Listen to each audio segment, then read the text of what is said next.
Welcome back, and thank you for tuning into Midnight Affairs Tales. We appreciate every single one of you. We'd love to know what part of the world you are watching from right now. Let us know in the comments. Now let's dive into today's story, Chapter 1. The room was silent, save for the low hum of the ceiling fan and the soft creak of the floor as Jack Renshaw dropped his duffel bag by the door. 12 hours early. After 20 years of covert operations and last-minute evacuations, Jack still believed in one thing: trust. He trusted Melissa. Until now. The buzz came again. A phone, not hers. Black, screen cracked, tucked beneath the edge of her makeup drawer. He frowned. Melissa was in the shower, humming some soft R&B track.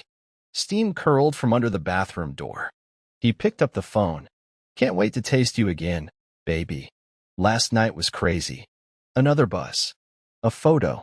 Blurred, but unmistakable, Melissa.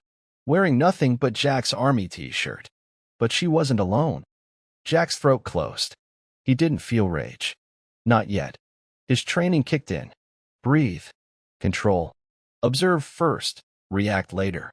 He swiped the phone open using the smudge pattern and found a thread going back months. Code names. Dates. Hotel receipts. Bank transfers. Even a conversation. Once the paperwork's in and he's gone, we're set. Don't screw this up. Gone? The bathroom door creaked. Jack tucked the phone back in place, slow and calm, and stepped back just as Melissa walked out in a towel, smiling like nothing was wrong. "Hey, babe," she said. "You're home early?" He forced a smile. Flight was quicker than expected. She kissed his cheek, oblivious. Or pretending. His hands itched. Not to hit. To plan. Because now he knew. It wasn't just an affair. It was a setup. A target had been painted on his back. But who the hell was Cole? Before we move ahead, I just want to say, your support truly means everything. We're building something special here, and our next big goal is reaching 10,000 incredible subscribers. If you're feeling the emotions in these stories, imagine what's still to come. Subscribe now, be part of this amazing journey, and let's keep growing together. Your one click can make a real difference. Let's continue the story. That night, Jack didn't sleep. He lay still in their bed, listening to Melissa breathe beside him, each inhale sounding faker than the last. Her hand rested gently on his chest like it always had, like she hadn't plotted his death. At 3:17 a.m., he slid out of bed without a sound. Downstairs, in the garage, Jack opened his old gear trunk. Hidden under false panels, bugging devices, pinhole cams, SIM cloners, encrypted drives. Tools from a life he thought he'd left behind. He planted the first mic under the kitchen table, then in her car, then inside the thermostat. By sunrise, every inch of Melissa's life was under surveillance. The next day, he watched her through his phone while sipping coffee on the porch. She called someone. "It's still on track," she whispered. "He's back, but he suspects nothing. 2 weeks tops. Then, we're clear." Clear of what? Him? He sent a signal to Vega, an old contact buried deep in the shadows of Langley. They hadn't spoken in years, but the code still worked. Need eyes. Need confirmation. Private target. CM priority read. Later, Melissa came into the living room, stretching, yawning. "Jack," she said sweetly, "you okay? You're quiet." "Just jet lag," he lied. He smiled again. It felt alien. She nestled beside him, like nothing was wrong, like their life hadn't turned into a war zone overnight. Jack studied her face. If he didn't know, he might have kissed her, believed her. But now he saw the cracks. The false warmth. The routine deception. She didn't know he knew. And he'd use that. Every day she walked through this house now, she'd be stepping into a trap. Jack sat in the dark, headphones on, watching the live feed from every camera he'd hidden. Melissa laughed into her phone as she curled her hair. "I swear, he has no clue." Cole's voice came through cocky, low. "We moved the timeline. I don't like how unpredictable he is." "He's just tired," she said, voice syrupy.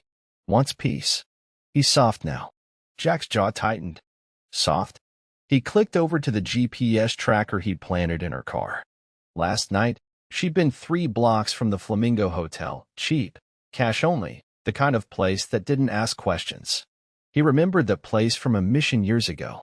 Jack ran every license plate he could pull from the security cam. Vega pinged back. One matched. Cole Merritt, owner of a boutique tech company in D.C., but his digital footprint was a joke, too clean. Jack spoke aloud, voice gravel. Ghost. Melissa left that afternoon. Said she was getting her nails done. He followed from 5 cars back, muscle memory guiding him like old times. She didn't spot him. She wasn't looking. At the corner of Grand and Easton, she made a call. He's off my scent, she said, smiling. I think we're in the clear. Jack parked and waited. Watched her walk into Cole's car's silver Lexus, windows tinted. They kissed like teenagers. He filmed it. Every second. But this wasn't just about catching her. He needed the why. And if they thought he was just some retired husband too broken to fight, they forgot what made Jack Renshaw who he is. What happens when the ghost of war comes home to a quiet suburb? He's not just watching. He's hunting. Jack waited in the corner booth of a dead diner off Route 22, sipping burnt coffee. He hadn't seen Vega in 9 years. She'd been the CIA's ghost hacker, encrypted everything untraceable until she disappeared. No retirement party. Just vanished. At 2:06 p.m., the bell above the door jingled. In walked Vega, purple beanie, combat boots, mismatched hoodie, and eyes like razors. You look like sh*T, she said, sliding into the booth. Good to see you too. He passed her the burner phone he'd cloned from Melissa. Need everything. Fast. She plugged it into a cracked laptop. Oof. This chick's sturdy. Go deeper. 10 minutes in, Vega frowned. You know this guy she's talking to? Cole Merritt. He's not who he says he is. Her fingers flew across the keys. He's listed as a CTO of some shell company, but everything before 2013 is scrubbed. Nothing. No address. No family. Just shows up. Langley scrub. Jack asked. Vega shook her head. No. Private sector. Darker than that. She turned the screen. A blurry image. Cole in fatigues, standing over bodies in a burned-out village. The metadata timestamped it from a conflict Jack knew, Afghanistan, 2011. You crossed this guy? Vega asked. Not directly, but I dismantled a group back then. PMC outfits who went rogue. Vega's tone dropped. He's Black Halo. Jack's heart slowed. Black Halo didn't just break rules, they erased people. And now one of them was sleeping with his wife. She's not just cheating, Vega said. She's playing house with a war criminal. Jack leaned back, blood boiling under skin gone ice cold. She picked the wrong man to double-cross, he muttered. Vega nodded. So, you want revenge or a war? Jack didn't blink. Both. Melissa smiled across the dinner table like they were still in love. Wine? She asked sweetly, holding up the bottle. Jack nodded. Sure. He watched her pour. No hesitation. No tremble. Not even guilt. She sat, tucked her hair behind her ear. It's nice to have you home. Jack raised his glass. Feels good to be back. Inside, he was calculating. 2 cameras in the living room, one under the wine rack, one in the vent above. Melissa dug into the chicken. Casual. Relaxed.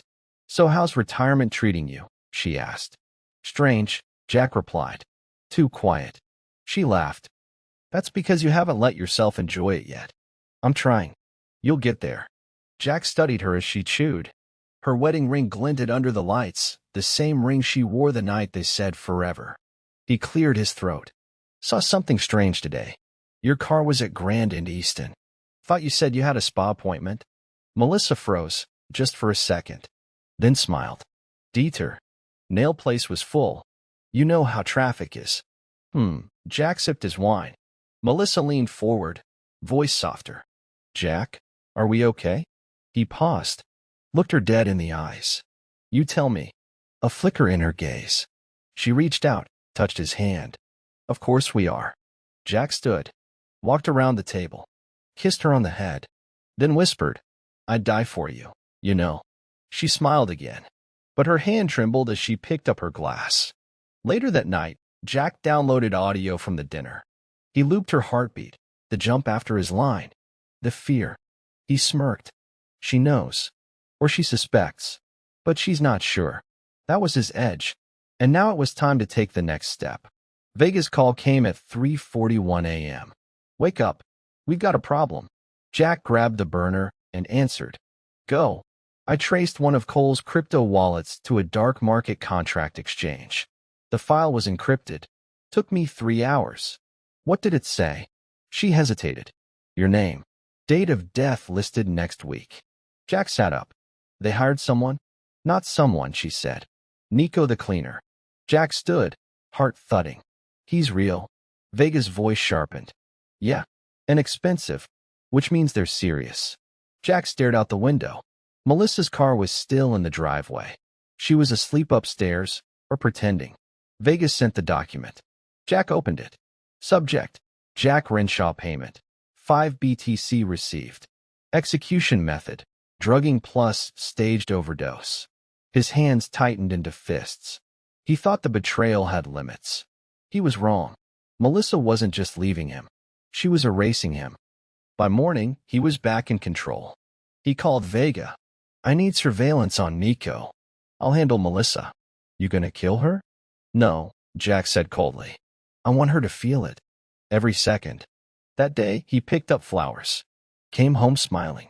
Melissa was in the garden. What's this? She asked. For you, he said. Figured I'd make up for being distant lately. She blushed, surprised. You're being sweet. He kissed her forehead. Later that night, he found the pills in the wine cabinet. Tucked inside an old Tylenol bottle, barbiturates, sealed tight. He replaced them with laxatives, then cleaned his fingerprints off the bottle. He'd let her try. He'd let her fail. And he'd be right there smiling. Because now he wasn't just hunting. He was playing dead. The morning sun filtered through the blinds, painting soft stripes across Jack's bare arms as he packed the go bag he hadn't touched since Kabul. ASG Sour, 2 burner phones, encrypted drive, gloves, zip ties. His hands moved with practiced calm, but his chest burned with something deeper, betrayal, sharpened into purpose. Melissa was in the kitchen humming. Pancakes. Maple syrup. Sunday normal. Going out, she asked as he came down in jeans and a faded hoodie. Hardware store. Need some screws for the cabinet hinge. Want me to come? He smiled. Nah. You'd be bored. She shrugged, flipping a pancake. Jack left. 10 minutes later, he pulled into a dusty lot behind the Flamingo Hotel. Not to spy. To plant. He slipped through the service entrance, past a sleepy janitor. Room 317, Melissa's recent rendezvous point. He picked the lock in 6 seconds flat. Inside, the air was stale, sheets rumpled. A perfume scent still lingered. He installed a microcam behind the smoke detector, then another beneath the nightstand. Jack stood in the room for a long moment, just breathing. He wasn't angry. He was calculating. Back in the car, he dialed Vega. You were right about Cole. The name's a ghost. I found 3 IDs connected to that face, all with different birthplaces. Vega's voice came through, low and urgent. He worked under Garza and Basra. Remember that operation? Jack did. Garza's unit was infamous. Hit squads dressed like allies. Quiet massacres. That's who your wife is in bed with, Vega said. You think this is just about you? Jack tightened his grip on the steering wheel. No, he said. It's bigger. Melissa wasn't just betraying her husband. She was sleeping beside a man whose existence could collapse governments if exposed. Jack didn't just want revenge anymore. He wanted justice. And he was going to bring the house down. Monday morning, Melissa said she had a meeting with a new client. Jack kissed her cheek and handed her coffee laced with a light sedative, just enough to make her drowsy and delay her return by an hour. She smiled, took the mug, and drove off without a clue. Jack used her absence. He had traced an obscure GPS ping from her phone to a First Community Bank downtown. Most people wouldn't catch it, just a 5-minute blip. But Jack did. He walked into the bank in a collared shirt, aviators on, casual. Hi there, he said to the teller. My wife left something in our safe deposit box. Just need to confirm the box number. She looked nervous. Do you have her key or ID? He smiled warmly. Slid over a forged document, Melissa's signature copied from dozens of checks. Of course. After a pause, the manager took him to box 409. Inside, a slim blue folder, sealed with an elastic band. He opened it in the car. Inside, forged medical files, psychiatric evaluations, and a DNR do not resuscitate order. Signed in his name. There was more. Divorce paperwork, predated, claiming abandonment and mental instability. And a new will, entirely handwritten. His signature was perfect. Only, he never wrote it. I leave all my assets, properties, and insurance benefits to my wife, Melissa Renshaw. Jack stared at the page, jaw clenched. She was going to kill him, legally. Frame it as mental decline. Claim he took his life. Walk away rich and clean. He laughed once, not out of humor. Out of awe. She wasn't just cheating. She was executing a blueprint. Back home, she greeted him with a lazy yawn. You been out long? He kissed her forehead. Nope. Just running errands. He tucked the folder into his coat pocket. Melissa was building a future without him. And now, he was building her ending. Jack sat at the edge of his bed that night, the house quiet. Melissa had fallen asleep early, thanks to the sedative. He watched her chest rise and fall, peaceful, as if she hadn't plotted to bury him. In his office, Jack set up a camera. Lit only by the desk lamp, he hit record. His eyes, tired but steady, stared into the lens. If you're watching this, it means something went wrong. He paused. Exhaled. My name is Jack Renshaw. I'm a former CIA field operative, code clearance Delta Red. What I'm about to tell you is not a theory. It's not paranoia. He lifted the blue folder into frame. Tapped the forge will. My wife and her partner, Cole Merritt, an alias, have orchestrated a plot to eliminate me. This file contains every step of that plan. He turned to the camera again. I've spent my life dismantling terror networks, hunting warlords. And now, I'm being hunted in my own home. Not by an enemy combatant, but by my wife. His jaw tightened. I don't want vengeance. Not really. I want the truth to outlive me. He stood, walked the camera to his safe in the floorboards, opened it, and placed the drive inside. Melissa, if you see this, know this. I loved you. Even now, there's a part of me that wants to believe this is all a mistake. He looked into the lens one last time. But I'm not naive anymore. And you forgot one thing. He leaned closer. You didn't marry a man. You married a weapon. Click. The video stopped. He closed the safe. The house creaked as he climbed back into bed. Melissa stirred, smiling faintly in her sleep. Jack closed his eyes beside her. He wasn't just planning revenge. He was preparing for war. Jack didn't just want to watch anymore. He wanted them to move. He wanted them to believe they were winning. So he gave them bait. Using a spoof text message app tied to Melissa's burner, Jack sent a single message to Cole. He's acting off. I think he knows something. Need to move the plan forward. He waited. 14 minutes later, Cole replied. Hotel tomorrow. 9 p.m. final talk. No screw-ups. Jack smiled, leaning back in his chair as Vega patched into the burner's IP pings. Got him, she muttered through the call. He's using an encrypted network out of McLean. Looks like he's still in D.C. Hotel location? Working on it. Jack clicked through surveillance footage of Melissa's day. She visited a boutique. Smiled at the cashier. Bought lingerie. Then lunch with a friend. Or so it seemed. Except that friend was flagged in Vega's system as a former payroll officer at Black Halo, under an alias. They're tying loose ends, Vegas said. But they don't know you've already unraveled the whole rope. Jack's voice stayed cold. Let them finish the knot. The next night, he followed Melissa from a distance. Her perfume hit the air even outside the elevator. She was dressed to seduce, heels clicking like a countdown. Room 417. Flamingo Hotel. He watched the door close behind her, then walked to the front desk with a badge forged from a defunct Homeland office. Security sweep, he said. Threat level yellow. We've had intel on this building. The clerk nodded fast. You need access? Jack flashed a smile. Every camera feed you've got. 10 minutes later, Jack sat in a side office watching Melissa embrace Cole. Their kiss lingered. Her laugh was real. But then, she handed him a vial. He nodded, tucked it into his jacket. Vega's voice came through Jack's earpiece. Jack, that's not a love affair. Jack's eyes narrowed. No, he whispered. That's a kill order going active.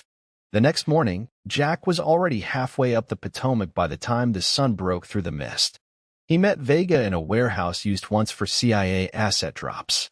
Now, it was her personal digital fortress, laptops humming, wires tangled like veins across the floor, and one wall covered with monitors flashing streams of code. She handed him a USB drive. This is everything we pulled from Cole's secure cloud. Took me all night to break through. Jack plugged it in. Files popped up. Not just personal logs, but contracts. Missions. Names. Cole had been running Black Halo contracts off the books for years. Rogue assassinations. Extraction deals. Quiet money for loud deaths. And the dates? Some lined up with Jack's own missions, the ones that had gone bad. Cole was shadowing your teams, Vegas said. Tracking you. Selling intel about ops before they even launched. Jack stared at a file labeled RH09-75. Terminate if compromised his own initials. A file on him. He was in the system before I retired, Jack muttered. Vega nodded. Melissa might have been planted. That's not confirmed, but the timing fits. She came into your life just after that Dubai op. Jack leaned on the table, every muscle tight. She was the last chess piece, he said.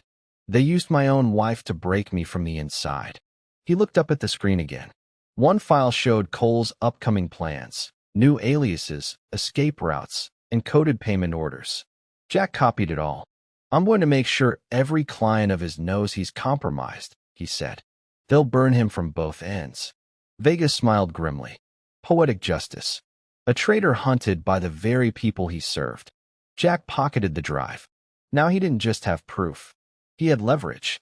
Jack stood across the street from a sleek modern home in Arlington. A manicured lawn. Bright red door. Cole Merritt's address. Per his tax records. It wasn't empty.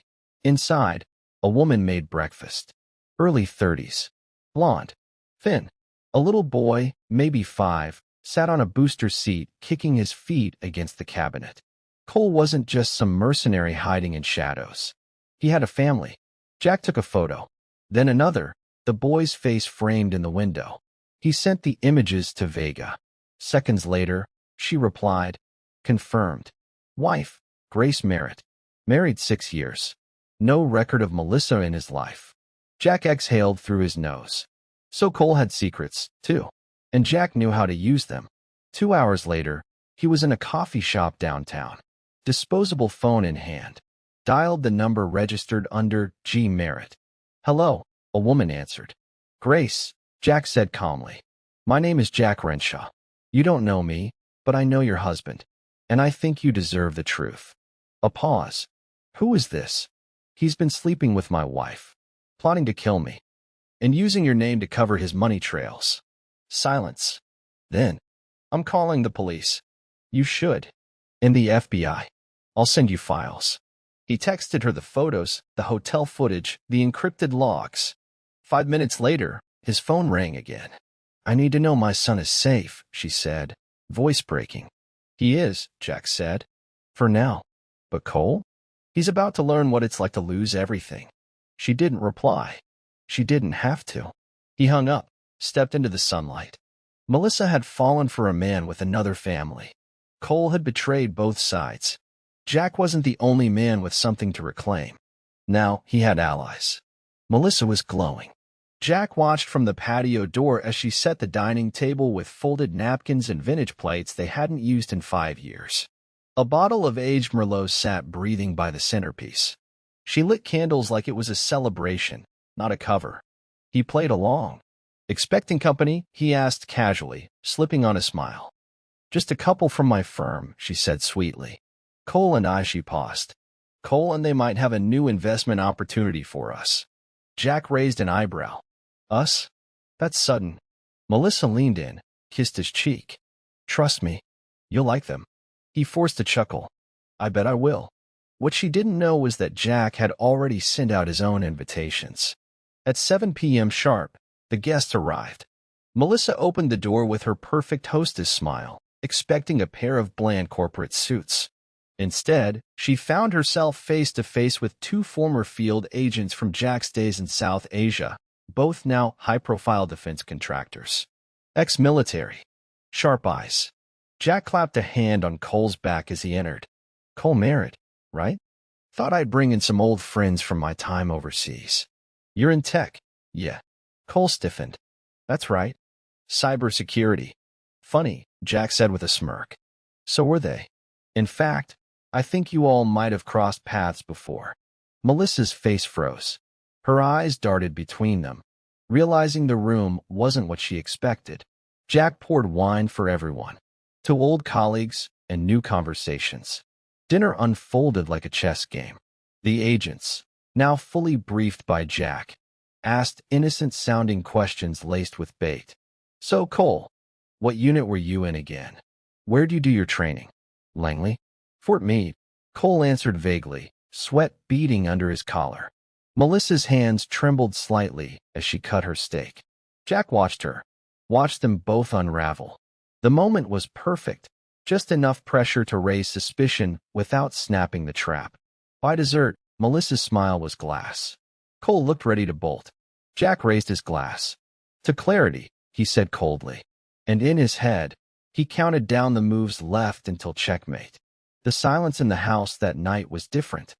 He could feel it, a tension under the floorboards, a vibration behind every doorknob. Jack had shattered the illusion, and now the fear was real, tangible.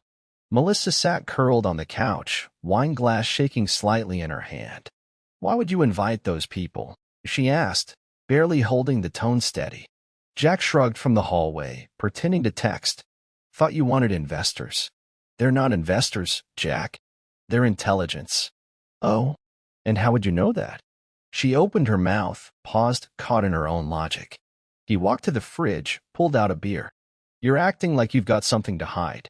Her eyes locked onto him, cold now. She didn't reply. Later that night, Jack reviewed his surveillance feeds.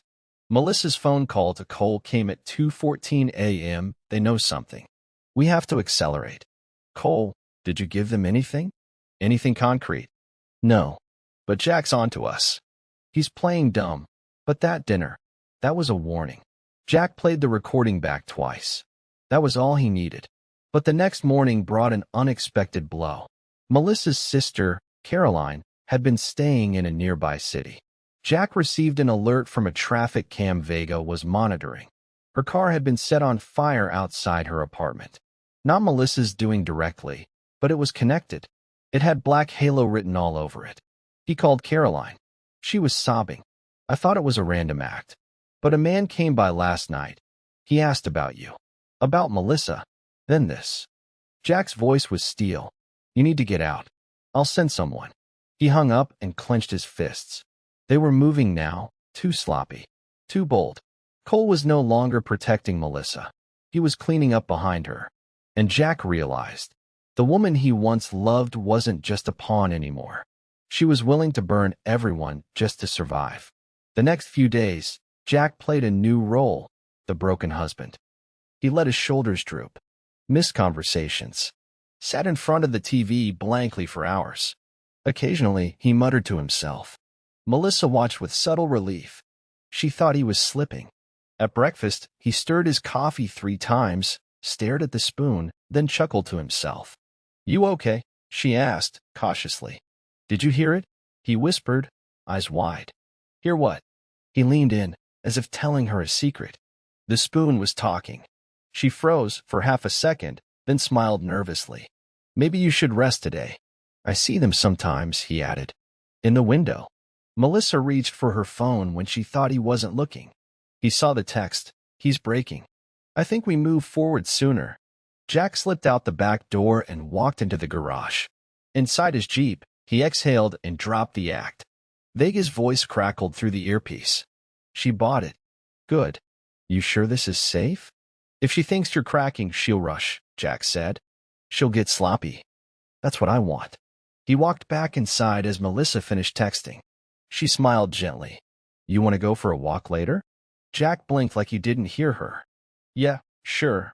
Walk. He walked past her to the den, then called loudly, Have you seen my dad lately? I think he's in the fireplace. Melissa froze. Her hands trembled. He saw it, the first true doubt in her eyes. She thought she was winning, but Jack was already 3 moves ahead, because while she thought she was writing his obituary, he was scripting her downfall, line by line. Melissa stood at the sink, humming softly as she washed 2 wine glasses. Jack entered behind her, towel slung over his shoulder, freshly showered. Smells good, he said casually. Pasta tonight, she replied with that same artificial sweetness. He smiled. You always did know how to cook poison into pleasure. She froze, just for a beat, before recovering with a grin. Well, dark joke, even for you. Jack laughed lightly and kissed her temple. That night, they ate at the dining table for the first time in weeks. Wine flowed. Melissa's mood lifted, believing the mask of madness had made her safe again. When she excused herself to shower, Jack checked the bottle. Just as he suspected, the cork had been swapped. He sniffed the rim. Slight almond scent. Cyanide's signature. Jack's hands didn't shake. He walked to the sink and poured his wine into the drain, running the faucet as he did. Then, from his pocket, he pulled a hidden vial filled with laxatives. He topped off his glass, sat down, and sipped. Melissa returned in a robe. You okay? She asked. Feeling a little weird, he murmured, clutching his stomach. Might be the wine. She perked up almost too quickly. Should I call someone? Jack stood slowly, staggering just enough. No. I just need to lie down. He walked to the couch and collapsed with a soft groan. She hovered near him, watching, waiting. 2 minutes passed. She grabbed her phone and whispered, He drank it. It's starting. Jack cracked one eye open just a slit, then closed it again. He recorded every word. Her betrayal now existed in her own voice. By the time she slipped out to get help, Jack was in his hidden office, exporting the audio to 3 encrypted drives. She thought she'd killed him, but she'd only triggered the next phase. Jack had 7 days to vanish. Not just disappear, die convincingly. Vega handled the digital cleanup. A crash report. Bribed paramedics. A car registered under Jack's name, torched in a controlled explosion off Route 50. Dental records planted. Watch melted into the console. Vega even deepfaked a body photo for the police to identify.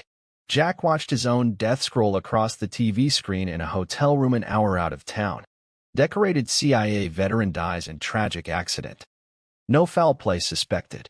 Melissa's crocodile tears aired on the 6 p.m. news. She wore black, dabbed her eyes with tissue, spoke to reporters. He was struggling, she said. Mentally. I tried everything.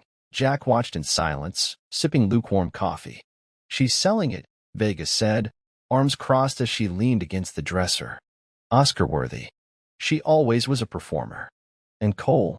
Jack pulled up the tracker feed. He's off-grid. Last ping was near Fairfax 2 nights ago. He knows something's off. Melissa wasn't the only one being watched.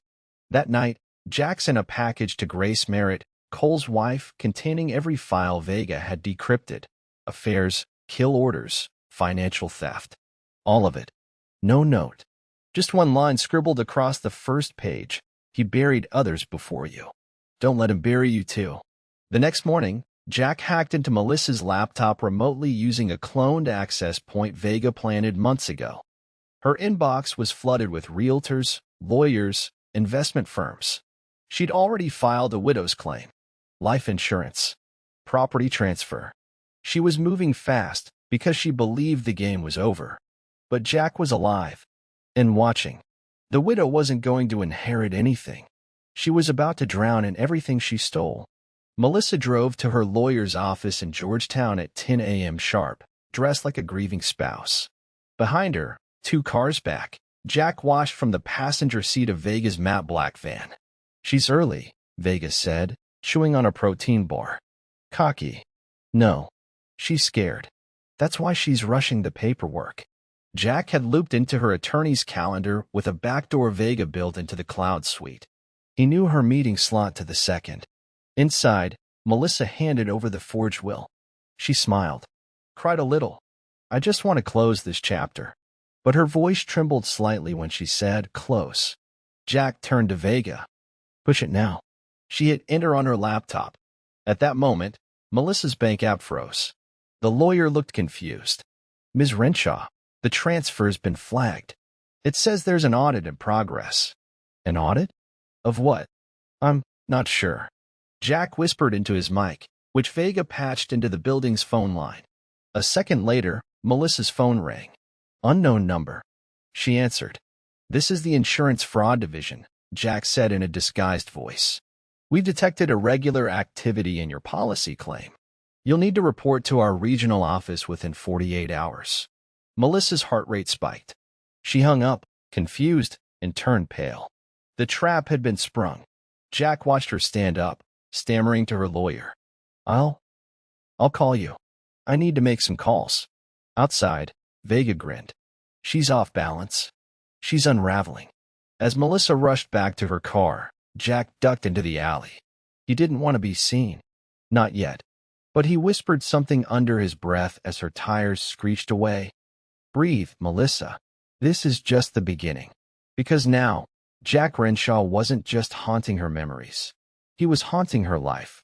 Melissa sat stiffly in the mahogany-paneled office of Whitmore and Klein, her hands folded tightly in her lap.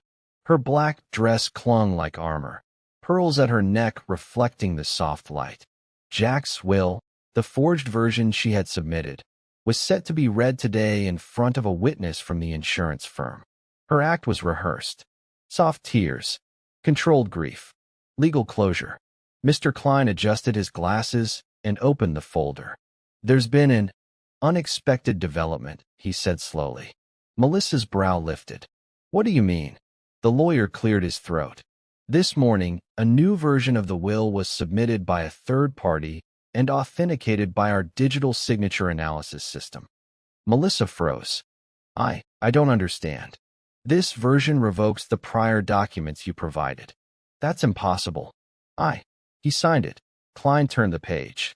I leave the entirety of my estate and insurance to a charitable trust in the name of Elena Renshaw, my late mother. All claims filed prior to this revision are void. This is my final, conscious wish. Melissa's breath caught. No, that's not right. He didn't. Klein looked up. The attached video confirms his mental state and intent. He turned the screen toward her. Jack's face appeared. Calm, sharp-eyed. If you're watching this, Jack said in the video, then congratulations, Melissa. You've outlived me. But you didn't win. Her skin went cold. I saw everything. I recorded everything. You tried to erase me. Instead, I left behind a truth no lawyer can bury. The lawyer looked stunned. The witness from the insurance firm said nothing, just stood and walked out. Melissa's jaw clenched. Her fake grief cracked into silent panic. Outside, parked across the street, Jack watched it all on the live stream Vega patched from a planted bug. She saw the video, Vega confirmed. She's officially frozen. Insurance just locked her out. Jack smiled slightly, his eyes cold. Now she knows this isn't about money, he said. It's about control. By noon the next day, Melissa's perfect life was in full collapse. It started with whispers online, anonymous accounts posting grainy footage of her and Cole in that hotel room. Then came audio leaks, her phone calls, edited and captioned, dropped like bombs on every major social platform. Vega pushed the footage through a network of proxies, Reddit threads, news tip lines. Within hours, the widow conspiracy was trending nationwide. News anchors picked it up. Podcasts dissected every frame. YouTube exploded with reaction videos. Ex-CIA veteran targeted an elaborate scheme by cheating wife and her secret lover, now revealed as ex-private military contractor with a deadly past. One headline read, Black Widow or Black Ops? Melissa tried to release a statement. It backfired. She's lying, one former Black Halo associate commented anonymously. Cole Merritt doesn't date. He recruits. The footage of Cole with Melissa was everywhere, followed by his own secret life, photos with his real wife, Grace, and their son. Grace issued her own statement. I was married to a killer. I only found out when the man he tried to murder reached out to save me. Cole's face was now etched into public memory. Jack watched it unfold from a quiet cabin Vega secured outside Alexandria. You just turned private revenge into public exposure, Vega said, arms crossed. You sure you want to keep going? Jack stared at the screen. Melissa's face on national news. Crying. Begging. I haven't even started. He looked at Vega. I want Cole found. I want him exposed from the inside. And I want Melissa to feel what I did when she tried to bury me. Vega nodded. Then it's time, she said. Jack stood, picked up the last hard drive. Let's burn the rest of their world down. Melissa's front door was barricaded by reporters by morning. She stepped out in a hoodie and sunglasses, phone to her ear. Her voice trembled. Cole, it's everywhere. I'm being hunted. I told you we had to leave earlier, he snapped through the line. We have to vanish now. You don't understand. Jack's alive. Silence on the other end. You said he was dead, she shouted. I never saw the body, Cole hissed. That was your job. You bastard. You're just going to run. Cole hung up. Melissa dropped the phone. Her breath came fast and shallow. Back inside, she tore through her drawers, pulling out passports, burner phones, cash. Everything they'd planned. The new IDs, the offshore accounts, all frozen. Her laptop pinged with an incoming email. Subject, you'll never be safe. She opened it. A video. Her in the hotel with Cole. Time-stamped. Synced with a second clip. Jack in their home days earlier, staring into the same camera that caught her drugging his wine. Then another clip. Her own voice. He drank it. It's starting. Her knees buckled. Another email came through. Subject. Run, Melissa. She slammed the laptop shut. Then she ran. She didn't know where, just away. But behind her, cameras were still rolling. Every gas station. Every ATM. Every shadow. Jack wasn't chasing her. He was tracking her. He didn't need to touch her to destroy her. He'd become a ghost in her life. A voice in her head. A name that haunted her from every dark hallway, every locked door. And Melissa Renshaw, once the hunter, was now the prey. The email that hit Cole's inbox was simple. Subject, payback. He opened it. One line. Your wife knows. Your employers know. And now the feds do too. Attached, for files. The first, a video of Cole and Melissa in the Flamingo Hotel. The second, tax records from his Cayman shell accounts. The third, satellite imagery from a 2011 massacre Cole had ordered in Kandahar, still buried, until now. And the fourth, an FBI-issued subpoena. Cole's hand shook as he backed away from the laptop. He'd spent years erasing his past. Black Halo had taught him how to disappear, how to rewrite identities, how to burn bridges before they could catch fire. But Jack hadn't just exposed him. He'd buried him. Cole grabbed the phone and dialed a scrambled number. Plan B. We're activating it. The voice on the other end was curt. You've been compromised. No. I can fix it. Click. They cut him off. He was now a liability. Cole ripped the laptop cord out of the wall, smashed the screen. Outside, his neighbor was walking a dog.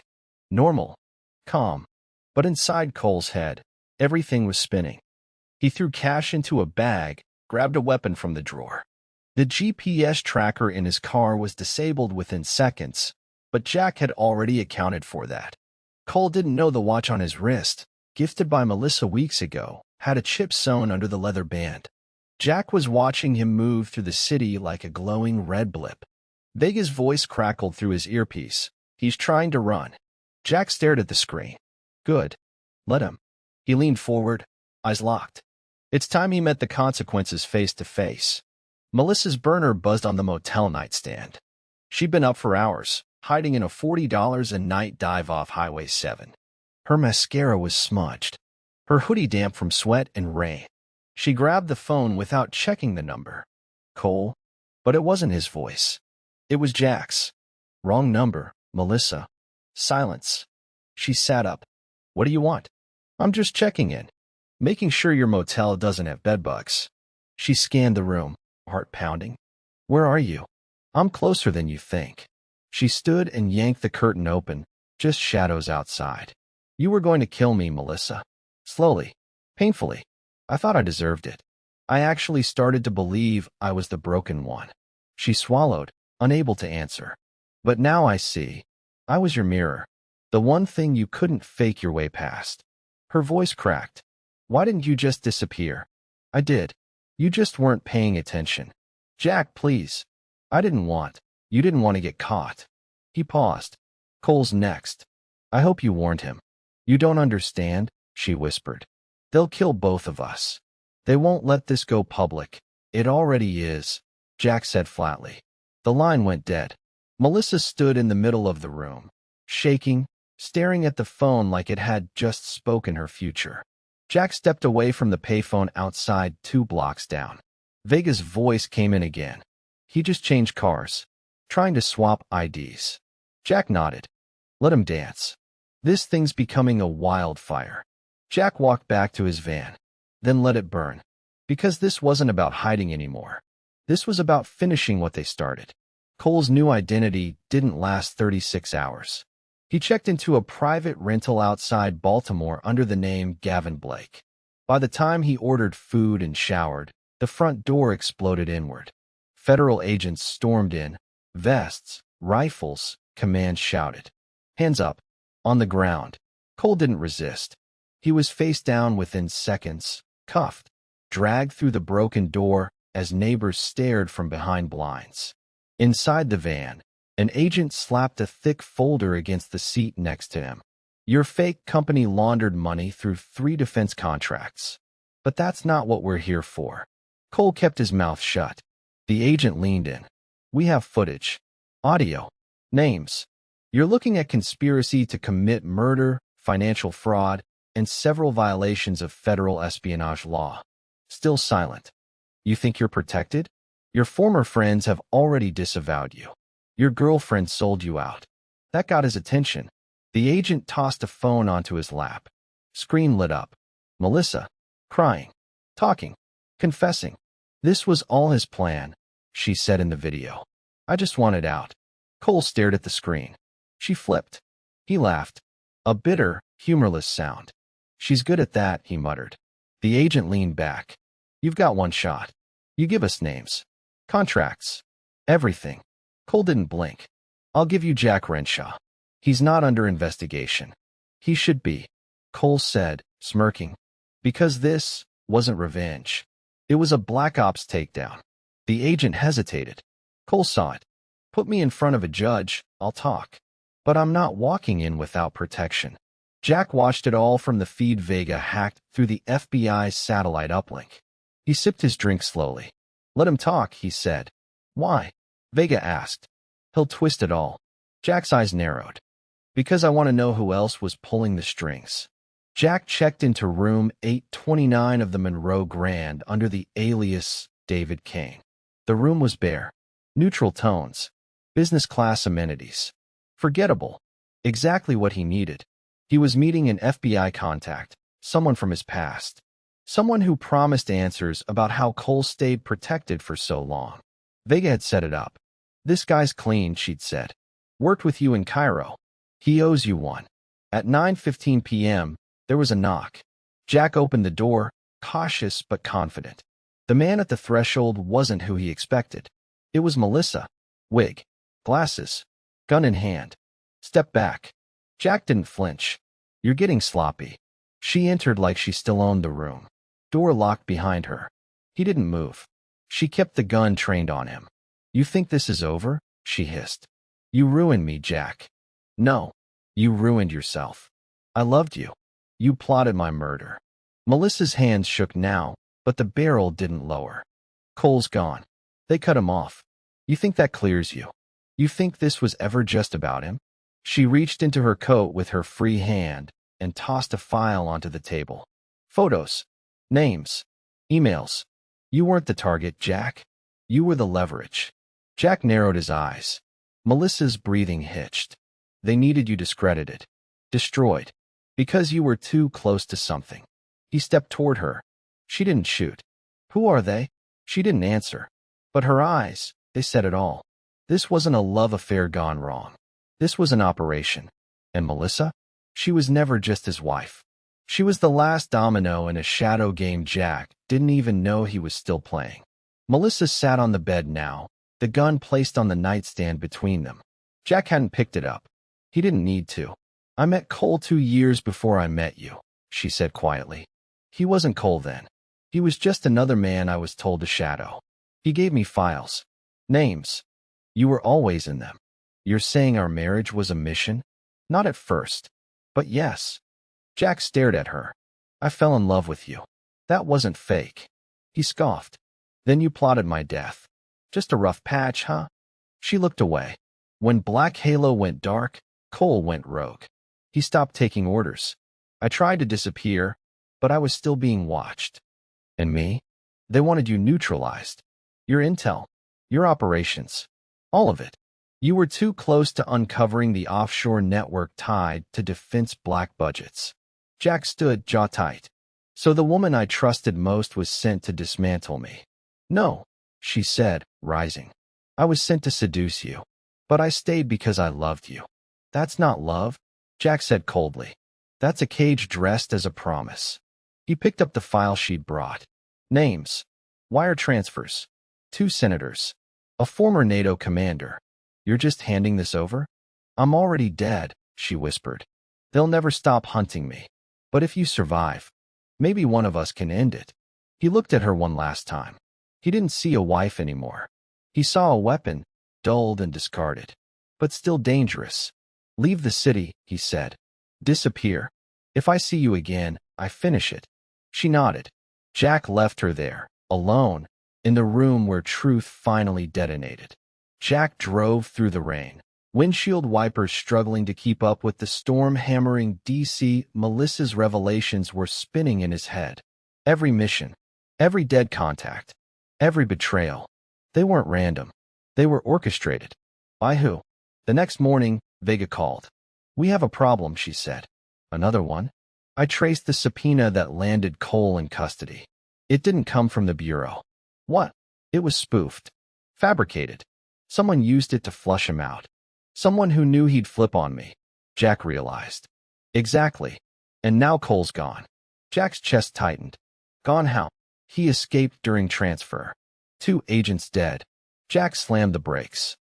And Melissa? No trace. She went off-grid. Could be dead. Could be playing dead. Jack pulled into a garage and parked. He was done playing defense. He reached into the glove box, pulled out a drive labeled Endgame. I'm going dark. Vega's voice hardened. Jack, this isn't a one-man mission anymore. You need backup. He looked into the rearview mirror. Saw the man he used to be. The one he buried beneath trust, routine, marriage. No, I need truth. And I'm going to tear it out of whoever's left behind the curtain. Click. Call ended. He stepped out into the storm, hood pulled low. Somewhere, Cole was running. Melissa was hiding. And someone bigger was pulling every string from the shadows. But Jack Renshaw? He was the last ghost standing. And he was about to burn the whole damn network down. The drive to Baltimore was quiet. Jack rarely played music in the car anymore. Silence helped him think. And right now, he needed clarity. Vega had sent him one last file before going dark for a few days. A decrypted personnel folder buried inside the Black Halo database. Inside that file? A birth certificate. Mother, Melissa Renshaw. Father, unknown. Child, Eva Renshaw. Date of birth, May 14, 2007. Jack's heart had stopped for 3 full beats when he saw it. Melissa had a child? No, they had a child. She'd never told him. Vega confirmed Eva was now a young adult working under an alias, Eva Ryland, in a junior position at a private cybersecurity firm that contracted with military research. Her digital fingerprints were clean. Too clean. Jack parked across from the firm's building and waited. At 5:42 p.m., she walked out, dark jacket, ponytail, earbuds in, coffee in hand. She looked like Melissa, but her eyes. His. He followed from a distance, not ready to speak, not ready to be known. She took the subway, rode it alone, confident, calm. Jack finally made the decision. At her apartment building, he approached just as she unlocked the front gate. "Eva," he said quietly. She turned, surprised, stepping back. "Do I know you?" "No," he said. "But I know you. Creep. I'm not here to scare you. I just need 5 minutes." She hesitated, then nodded slowly. "Talk." Inside the lobby, Jack looked at her carefully. "Did your mother ever tell you who your father was?" Eva narrowed her eyes. "She said he died before I was born." Jack handed her the folder. She opened it. Silence. I didn't know. Until now." She looked at him again, studied him like she was scanning a code. And then she asked the only question that mattered. "Why are you here now?" They flew commercial under aliases. No trail. Jack and Eva sat 2 rows apart, not speaking much. It wasn't time for a father-daughter reunion. It was time to finish what Melissa had started and Cole had tried to bury. The flight landed in Denver at 11:12 p.m. A contact Vega arranged picked them up and drove through the night into the Rockies. By sunrise, they arrived at a remote service station near Gunnison. Beneath it, according to Vega's recovered blueprints, sat a decommissioned Black Halo data vault.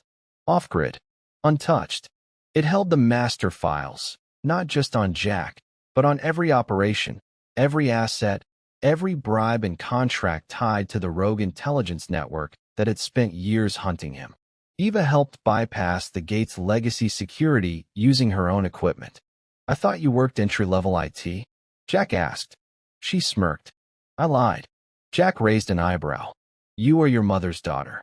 They reached a steel-reinforced bunker hidden beneath a service elevator shaft. Inside, racks of servers, dust-covered terminals, sealed crates marked with agency codes. Eva booted up the mainframe, watching as the old system blinked to life. Files began pouring in: contracts with government seals, internal emails from military officials, wire transfers from shell companies in Dubai, Bangkok, Berlin, blackmail, murder, proxy wars, all archived and tagged. Jack stood still, surrounded by truth too dangerous to exist. "I've been hunting ghosts," he whispered. "And here they are." Eva glanced at him. "You said they killed your life. If we leak this, you'll kill theirs." He nodded slowly. "Then let's make sure the fire spreads." She inserted a drive labeled Activate. Encrypted upload. Live transfer. Anonymous blockchain broadcast set to trigger across mirrored sites worldwide. Once it began, it couldn't be stopped. Jack stood over the terminal. His hand hovered above the keyboard. "Let them know what they created," he muttered. Then hit enter. The first knock came at 3:21 a.m. The cabin in the mountains was still. Eva was asleep in the second room. Jack stood by the window, Glock holstered at his waist. A second knock. He stepped to the door, checked the peephole. Melissa. Alive. Pale. Hands raised. He opened the door, not wide, just enough. "You look like hell," he said. "You destroyed everything," she rasped. "They're coming after all of us now." "Good. I didn't come to fight. You came to run. I came to warn you."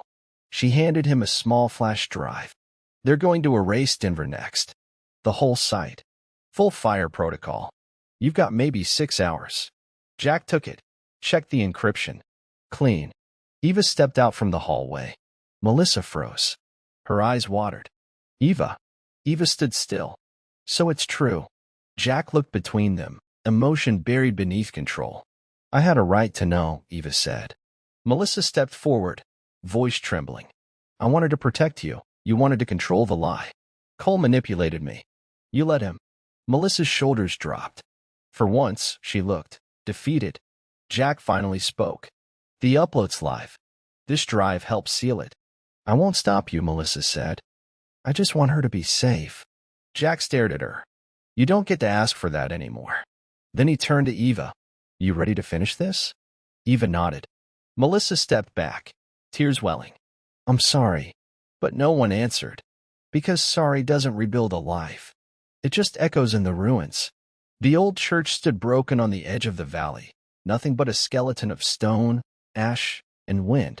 Melissa stared at it from the passenger seat as Jack drove. Her hands were folded tight in her lap. Eva sat in the back, quiet but alert. This is where it started, Melissa whispered. Jack didn't respond. She continued, voice raw. They recruited me here. Not in an office. Not at a fancy gala. In this burned-out ruin. Garza sat on a pew with a bottle of whiskey and a manila envelope. Said I could be special. Eva leaned forward. And you believed him? Melissa nodded slowly. I was 20. Poor. Invisible. He promised me a life I never thought I deserved. Jack turned off the engine. The silence was heavy. They trained me for 2 years. Psychological pressure, seduction, misdirection. I was built to infiltrate men like you, she said, looking at Jack. And you did, he replied, flatly. But I didn't expect to fall in love with you, Melissa said. Jack shook his head. You didn't fall in love. You fell into control. You just didn't like it when I started pulling my own strings. Eva spoke softly. You gave me away, didn't you? Melissa looked down. I was scared what they'd do if they knew I kept you. You didn't keep me. You abandoned me, Eva snapped. Jack stepped between them. Enough. He opened the door. This place has one more ghost to give us. We get the last drive. Then we vanish. Melissa hesitated before following. Eva didn't. Whatever grief Melissa carried, it came too late. And Jack knew. Once this was over, there'd be no going back to whatever they once were. Because the only thing left between them now was unfinished war. Chapter 32. When the predator falls in love, the underground vault beneath the church had long since been condemned, but Jack knew how to find the entrance. Vega had marked it with a thermal map 2 years ago, hidden under a shattered altar stone. Eva pried it open. Dust rose. Jack dropped first, landing on metal grating. Melissa followed. The vault reeked of mildew, old files, and buried secrets. Jack found the locker, A13. Same code used in a file Melissa had left behind. Inside was a single black briefcase, locked with a biometric scan. Melissa stepped forward. It's mine. She placed her palm on the scanner. Click. The case hissed open. Inside, photos, IDs, and one yellowing notebook. Handwritten. Jack picked it up and flipped through. Diagrams. Names. Bank routes. Dossiers marked terminated. And a photo of him, labeled, Target Retired Asset, Re-evaluation required. Jack froze. This was before we met, Melissa said. You were flagged for destruction. But I told them you were broken. Harmless. You convinced them to delay killing me? Jack snapped. That's your defense? Melissa looked at him, eyes brimming. I fell in love with you, Jack. That's real. Eva scoffed. You used that word too easily. I lied to everyone, Melissa whispered, but never to myself about what you meant. Jack stood silent, the weight of years pressing on his chest. You chose control over truth, he said finally. And that's not love. He took the notebook and closed the case. We leaked the rest. Then we burned this place. Whatever pieces of your story survive, they're not ours to carry. Melissa wiped her eyes. And for the first time in a long time, she didn't fight back. She just nodded and followed Jack up into the light. Back at the mountain cabin, Jack lined up every drive, every file, every ounce of proof they'd gathered. The firestorm was ready. He pulled out a whiteboard and mapped out targets. Encrypted leaks to whistleblower sites, political watchdogs, military courts, and journalists too stubborn to be silenced. Eva handled the encryption. Melissa identified key assets worth exposing. It was the strangest alliance Jack had ever led. A soldier, a spy, and a daughter who'd been raised in lies. This one, Eva said, pointing to a folder marked Operative 47 Delta, ties a sitting senator to a black halo-run arms ring in Sudan. Jack nodded. We lead with that. Melissa added, these 2 ops show contract killings ordered inside U.S. borders. Jack looked at her. Why help now? Melissa didn't answer immediately. Then, because they'll bury this unless we set it on fire in the right order. The plan was simple. Once the first leak dropped, the rest followed. A chain reaction of truth so explosive it couldn't be contained. They used decentralized uploading, mirror backups, blockchain verification. Every leak would be impossible to erase. By midnight, the first payload launched. 10 minutes later, A foreign news site headlined, CIA-linked contractors accused of war crimes. Documents surface. By dawn, it was global. Pentagon officials were cornered on live TV. Lawmakers scrambled to issue statements. Known mercenaries went dark. Jack watched it unfold. Eva turned to him. "We did it." Jack nodded, then said quietly, "Now we wait for the hit back." Because truth this loud didn't go unanswered. And retaliation was already on the way. 3 days later, Melissa sat alone in a federal courtroom. Jack didn't show. Eva did. Across from her sat Cole, cuffed, sunken-eyed, and flanked by federal agents. His deal had been revoked. He'd been forced to testify in exchange for life in isolation. His voice was empty as he answered the prosecutor's questions. "Yes, I falsified mission reports. Yes, I knowingly accepted kill orders on American soil. Yes, Melissa Renshaw was my contact and accomplice." Melissa didn't react. Eva watched it all, arms crossed. Melissa's lawyer tried to paint her as a manipulated pawn, a woman caught in a violent system. But the evidence was clear. The video of her drugging Jack, the recordings of her calls with Cole, the testimonies, the fake will, the insurance claim, every layer she'd built to destroy the man she once claimed to love. By verdict day, Melissa stood before the judge. "You used trust as a weapon," the judge said, "and nearly erased a man to secure a future that wasn't yours." Guilty. Sentenced to 25 years without parole. No gasp. No breakdown. Melissa simply nodded, as if she'd already known this was her ending. As she was escorted out, she glanced back once, toward Eva, but Eva didn't blink. Because sometimes, justice doesn't need a scream. It only needs silence. The news footage rolled like a hurricane through every screen in America. Melissa Renshaw, disgraced intelligence asset, convicted conspirator, was now just a prisoner. No makeup. No sunglasses. Just an orange jumpsuit and handcuffs as she was loaded into a transport van. Jack watched from a safe house in Oregon. Alone. Calm. The screen cut to Cole's sentencing. Life in a black site prison. No visitors. No name. Just a number. Jack clicked the TV off. There was no cheering. No tears. No emotional breakdown. Just stillness. The kind that only comes after you've burned every bridge behind you and survived the flames. His phone buzzed. A message from Eva, they called. "You won't be charged. The files cleared your name. It's over, Dad." He didn't reply right away. He walked to the porch, the Oregon rain misting over the fields. Fresh air. Real quiet. Then typed one word. Good. Because justice had been delivered, not cleanly, not painlessly, but thoroughly. And now, finally, he had what had been stolen from him. Truth. Jack's days changed. He woke at dawn. Chopped wood. Brewed his coffee over a gas flame. No earpieces. No trackers. No eyes in the walls. The world still spun in chaos, but his small corner of it felt real for once. Eva visited once a week. She'd taken a job in ethical cyber intelligence, consulting for NGOs, helping expose digital warfare crimes. Jack helped when she asked. Quietly. In the background. He didn't want headlines anymore. One afternoon, Eva asked him, "Do you feel better? After everything?" Jack thought for a while, then said, "No. I just feel free." "Isn't that the same thing?" He smiled. They sat on the porch, watching clouds crawl across the sky. Jack's hand rested on the armrest. Calm. Steady. He wasn't healed. Not entirely. But he was whole. And that was enough. Jack bought land. 10 acres just outside the forest. He didn't build much. Just a one-story cabin with a reinforced basement and a quiet, well-kept garden. No alarms. Just dogs. Real ones. 2 strays he named Ghost and Delta. He put a workbench in the shed, started carving again. He'd learned it in Kandahar between missions. Now he made chairs, tables, gave them to neighbors. He was no longer the ghost. No longer the hunted.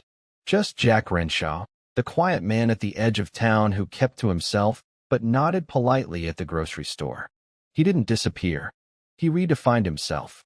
And as word of the global leak continued to stir public trials, whistleblowing reforms, and government purges.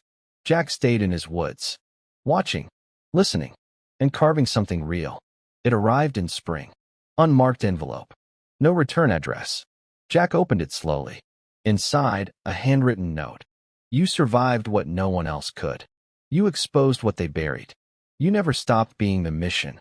No signature. Just a fingerprint smudged at the bottom, Melissa's. Jack stared at it. He didn't feel anger. Just acceptance. He burned the letter in the fire at that night. Watched the flames chew through every loop of her cursive. Eva came by the next day. Anything interesting in the mail? He shook his head. Just ashes. She grinned. Want to help me set up a new server node? He stood, stretched his back. Yeah, he said. Let's build something that doesn't need to be hidden. Because the past was buried. But the legacy? That was still alive. Capitol Hill was still shaking. The files Jack released hadn't just gone viral. They'd caused resignations, indictments, and public outrage on a scale unseen in decades. Hearings ran round the clock. Live broadcasts cut between senators denying knowledge and agents confirming what Jack had exposed, that for years, a covert pipeline of private contractors had been eliminating threats off books with zero oversight. Some called it treason. Others called it justice delayed. One headline read, Veteran operatives leaked files lead to largest intelligence scandal in U.S. history. But Jack wasn't watching. He was planting tomatoes in his garden. He didn't want fame. He wanted impact. Eva, though, kept tabs. And when a whistleblower protection bill was passed in his name, the Renshaw Reform Act, she read the entire thing to him on the porch. Jack listened in silence. Then said, Burns slower than war, but it still spreads. Eva smiled. You changed something. Jack shook his head. We did. And though the city still spun in chaos, and others scrambled to contain the fire, Jack was finally out of the blast zone. 1 month later, Jack received an encrypted message from Vega. One last favor. One last truth. She had stitched together a video part confession, part documentary, part testimony, built from years of Jack's footage, mission logs, Melissa's files, and the fallout that followed. You don't have to show it, Vega had said. But if you do, it seals everything. Jack waited, watched it twice, then uploaded it anonymously to 5 major global outlets. The title, The Operative Who Refused to Die. It went live at 9 p.m. By midnight, it had 30 million views. Jack didn't speak in it often. Most of the story was told through evidence, recorded truth, silent footage of lies unraveling. The final clip was simple. A grainy video of Jack walking away from a burning field, his face calm, smoke rising behind him. Eva watched the whole thing in silence. When it ended, she whispered, That's the version of you the world needs to remember. Jack said nothing, because the truth now spoke for itself. One evening, just as the sun dipped below the pines, a truck pulled into the gravel road. Jack reached for his sidearm out of habit, but paused. A woman stepped out. Late 50s. Sharp eyes. Grace Merritt. Cole's wife. Jack opened the door. I didn't think I'd see you again, he said evenly. Grace nodded. I wasn't sure I'd come. She stepped forward. Slow. They let him rot. He'll never see light again. I know. Grace looked around. Your place is peaceful. Jack said nothing. She pulled a letter from her coat. He wrote this before sentencing. Told me to give it to you. Said you deserved to know the last thing he ever meant. Jack took it. Didn't open it. Grace added, I hated him. But I also know the system made him what he was. So did Melissa, Jack said. Yeah. And it chewed both of them up. She looked him in the eyes. You didn't just get revenge. You ended the machine. Then she left, just as quietly as she came. Jack stood under the porch light, staring at the letter in his hand. He didn't read it that night. He just let the wind take it. Because the past didn't deserve a final word. Only closure. It rained the next morning. Jack sat with Eva in the woods, under a handmade wooden awning. Coffee steamed between them. Did you ever think we'd end up here? She asked. No, do you miss it? She added. The adrenaline? Jack thought for a long moment, then shook his head. No, I was a weapon too long. Now I'm something else. Eva leaned back. You know, People online call you a myth now. He chuckled. Good. Maybe they'll think twice before trusting myths with guns. She raised her cup. To peace? Jack raised his back. To knowing what peace costs. They clinked mugs. In the distance, birds chirped. The world was still wounded, still complicated. But for the first time, Jack wasn't part of its shadows. He was living in light. Not because he forgot what he'd done, but because he finally remembered who he was. Not a ghost. Not a killer. Not a target. A survivor who rewrote the ending.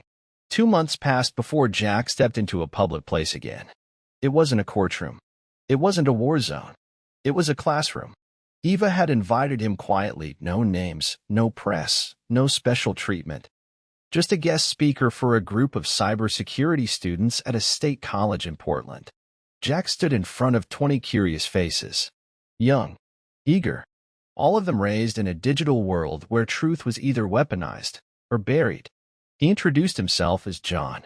Ever been hacked? One student joked. Jack smiled faintly. Worse. I married my hacker. Laughter broke the tension. Then he told them what mattered, not the war stories, not the weapons, but the mindsets, how deception works when it wears the face of love, how systems fail when they silence the wrong people, how secrets never stay buried, not forever. He didn't mention Black Halo. He didn't say Melissa's name. But when one girl asked, "What made you finally go public?" he didn't hesitate. My daughter, Jack said. She reminded me I wasn't dead yet. The room went quiet. Later, as students lined up to shake his hand, one boy leaned in and whispered, "We've read the leaks. We know who you are." Jack met his eyes. "Then make sure you never become who I was." And with that, he stepped back into the hallway. Eva joined him outside. "You okay?" she asked. "Yeah," Jack said. "For once, I am." Because the mission wasn't about revenge anymore. It was about planting truth where no one expected it to grow. By summer, the headlines had shifted. New scandals. New crises. That's how the world moved. It never stood still for justice. But Jack noticed one story buried deep on a classified forum Vega gave him access to. A name. Garza. Still alive. Still hiding. Last known sighting. Argentina. Offshore accounts active again. He read the report 3 times. Then he closed the laptop and didn't touch it for a week. Eva found him splitting wood in the back lot. "You read it?" she asked. He nodded. "Are you going?" "No," she raised an eyebrow. "Why not?" Jack stabbed the axe into the stump. "Because I'm not the man I was when I started this." "You sure?" He looked at her. "I'm not after blood anymore. I'm after balance." Eva nodded. Slow. "That's good," she said. "But if you change your mind..." "I know how to find him." He smirked. Legacy, he realized, wasn't about who you eliminated. It was about who you left behind that could finish what you started or end it better. And right now, Eva was his legacy. And she'd already become the thing he never thought possible, a better version of him. A small package arrived in late August. No postmark. No return address. Inside, a necklace Jack hadn't seen in years, Melissa's. The one he gave her on their 2nd anniversary. Wrapped in a folded note. Asterisk. "You were the one real thing I had. I just didn't know how to keep it without destroying it." Asterisk Jack held the necklace in his palm for a long time. He didn't cry. But he didn't throw it away either. He walked to the edge of his property, where the forest thickened. There, beneath the oldest pine tree, he dug a small hole and buried it. Not to forget her. Not to forgive. Just to finally let go. When he walked back to the cabin, Eva was at the door, holding coffee. "You good?" she asked. Jack took the mug, nodded once. Lighter. That night, he slept without the nightmares. For the first time in years, Jack started writing again. Not a memoir. Not a confession. A journal. For Eva. For whoever came next. He wrote about Melissa, honestly, the way she laughed, the way she lied, the love that might have been real even when everything around it was false. He wrote about Cole, not as a villain, but as a man caught in a system that turned killers into assets and mistakes into policy. He wrote about the agency, not with rage, but with clarity. And he wrote about himself, the soldier who became a ghost, then clawed his way back into the light. Eva read parts of it sometimes. She never commented much, just left a sticky note once on the last page. You didn't just survive this, Dad. You rewrote the rules. He smiled. Because stories don't always end with peace.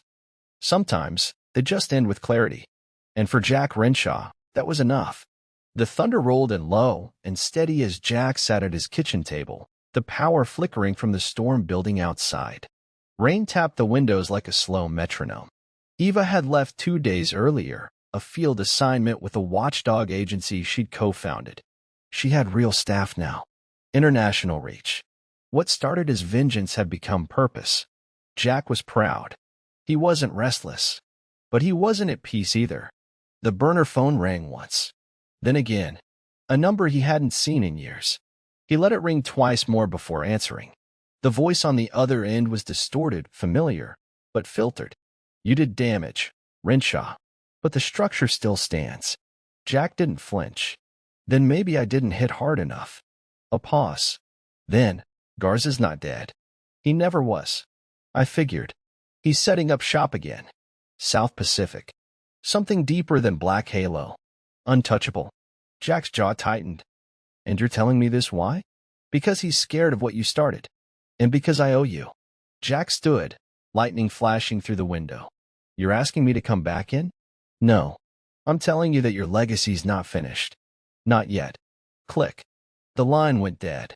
Jack stood there, staring at the quiet hum of the phone screen. Legacy wasn't a switch you turned off.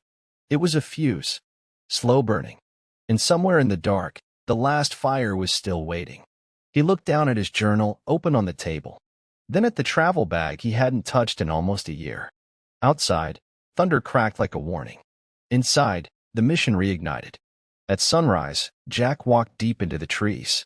He carried nothing but a small satchel. Inside it, 2 things. The original notebook he'd built his plan from, and a new letter.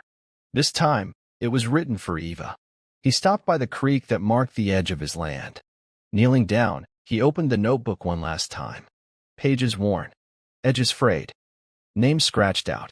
Missions closed. He thumbed through to the final page. There, in Eva's handwriting. You didn't run, Dad. You faced it. That's the difference. He smiled. Then opened his own letter. Eva, if you're reading this, it means I left again. But not in silence this time. Not by force. I chose this. Because there's one more shadow left. And someone has to chase it. I'm not afraid anymore. You showed me that. I'm proud of who you've become. More than you'll ever know. If I don't come back, build a world I never could. But if I do, I'll bring the truth with me. Love always, Dad. Jack folded the letter, slipped it into a steel waterproof tube. He buried it under the rocks by the tree they planted last spring. A signal, a legacy, a promise. Then he stood. The forest didn't speak, but the wind moved like a whisper of fate brushing past his jacket. He turned toward the road, the one that led away from the life he built. One last mission, not for revenge, not even for closure, but for truth, and for her. He didn't say goodbye, because if this was the end, he'd already made peace with who he was. The island was off-grid. No name. Just a dot in the ocean east of New Guinea. The kind of place where secrets didn't echo, they disappeared. Jack moved through the jungle alone, every step calculated. He hadn't held a rifle in over a year, but the weight in his hands felt like it never left. He didn't come for a kill.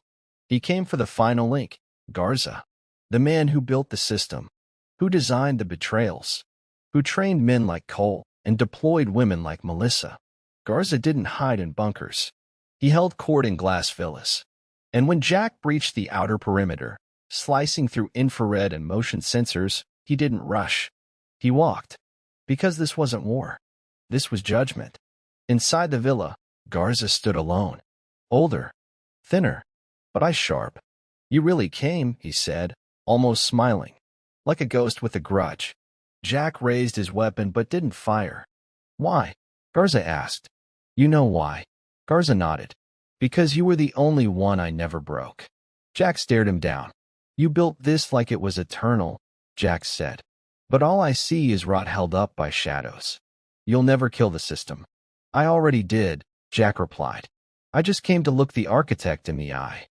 Garza smiled faintly. Then do it. Jack didn't move. He turned his back instead, a bigger insult than a bullet. You're not worth the bullet, Jack said, but your name will burn. As Jack walked away, Garza stepped back and sat alone in silence. For the first time in decades, the man who manipulated nations realized he wasn't feared anymore. 6 months later, Eva stood on a stage in front of a packed hall in Washington. Behind her, projected on a massive screen, was a black and white photo of Jack. No rank, no badge, just his name. She cleared her throat, her voice steady. My father was not a perfect man. He wasn't a saint. But when the world gave him every reason to disappear, he chose to rise. A pause. He didn't chase power. He chased truth. And because of him, people now question what they used to follow blindly. She held up a thick journal, Jack's final entries, published after his disappearance. The last page had been left blank. Eva looked at the audience. He told me stories don't end. They echo. And what you choose to do next is your page. She stepped down. And in the crowd, no one moved. Because something about this ending felt earned. 1 year later, the pine tree on Jack's land had grown taller. The creek flowed like always. And under those rocks, the steel tube with his last letter still rested, waiting. Because whether Jack Renshaw was gone forever or just watching from the shadows, he had already changed everything. And now, for you watching this, I've got one question. If your truth was buried by the people you trusted most, would you risk everything to bring it to light? Tell me in the comments. Where are you watching from? What hit you hardest in Jack's journey? And hey, if this story moved you even 1 inch, like it, share it, subscribe. Not because it's a trend, but because real stories like this deserve to live beyond the screen. Stay sharp, stay real, and remember, truth never stays buried forever.